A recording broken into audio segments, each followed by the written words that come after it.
खबर आ रही है मायावती की पार्टी बीएसपी से जुड़ी हुई। मायावती के भतीजे आकाश आनंद को फिर से बड़ी जिम्मेदारी सौंप दी गई है। आकाश आनंद फिर से पार्टी के राष्ट्रीय संयोजक बन चुके हैं। लोकसभा चुनाव में पार्टी की करारी हार की समीक्षा के लिए आज पार्टी की एक महत्वपूर्ण बैठक हुई।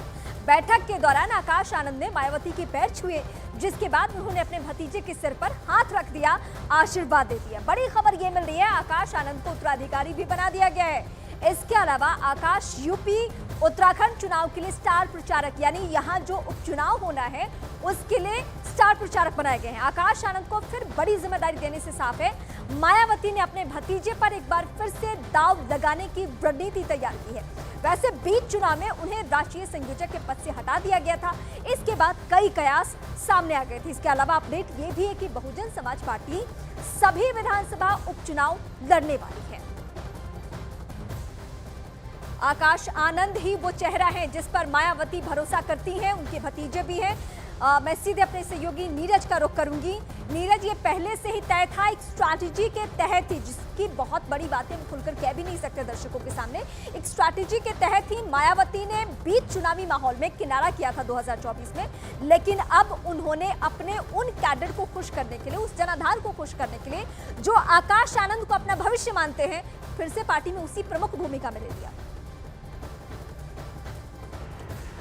देखिए, फिर से राष्ट्रीय संयोजक बनाया गया है और उनके उत्तराधिकारी भी वही होंगे। मायावती की तरफ से ये साफ कर दिया गया। लेकिन अहम बात यह है कि पिछली बार आपको याद होगा 2024 के लोकसभा चुनाव में उन्हें उनके विवादित बयान के बाद मायावती ने ये कहते हुए पद से और उत्तराधिकारी के पद से भी हटा दिया था, क्योंकि उनका मानना था कि अभी आकाश आनंद परिपक्व नहीं है। लेकिन उत्तराखंड की बात करें, पंजाब के उपचुनाव को लेकर जो बीएसपी के स्टार प्रचारकों की सूची जारी की गई थी, उसमें दूसरे नंबर पे आकाश आनंद का नाम था और बीएसपी का कैडर भी मानता है कि आकाश आनंद आने वाले वक्त में पार्टी को मजबूत कर सकते हैं। रही बात रणनीति की, देखिए मायावती ये बिल्कुल नहीं चाह रही होगी कि आकाश आनंद की लॉन्चिंग उत्तर प्रदेश में ऐसे वक्त में हो जहां बीएसपी को अंदेशा हो कि बीएसपी हार जाएगी। इसीलिए उन्होंने बीच चुनाव से उन्हें हटाने का फैसला किया और एक बार फिर बड़ी जिम्मेदारी आकाश आनंद के कंधे पर। युवा नेता हैं और विधानसभा का चुनाव उत्तर प्रदेश में दूर है, लेकिन उससे पहले उत्तराखंड और पंजाब में उन्हें अपनी काबिलियत को साबित करना होगा,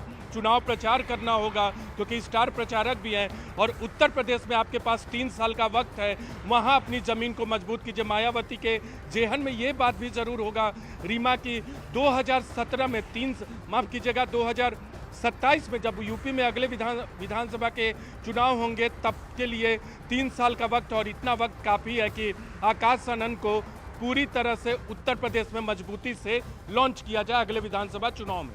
ठीक है, फिलहाल शुक्रिया। मायावती इस बात को भांप चुकी है कि आकाश आनंद के बिना अभी कुछ आगे फैसला लेना सही नहीं होगा, क्योंकि 2024 चुनाव परिणाम का जो उन्होंने मंथन किया उसके बाद उन्हें समझ में आ गया आकाश आनंद के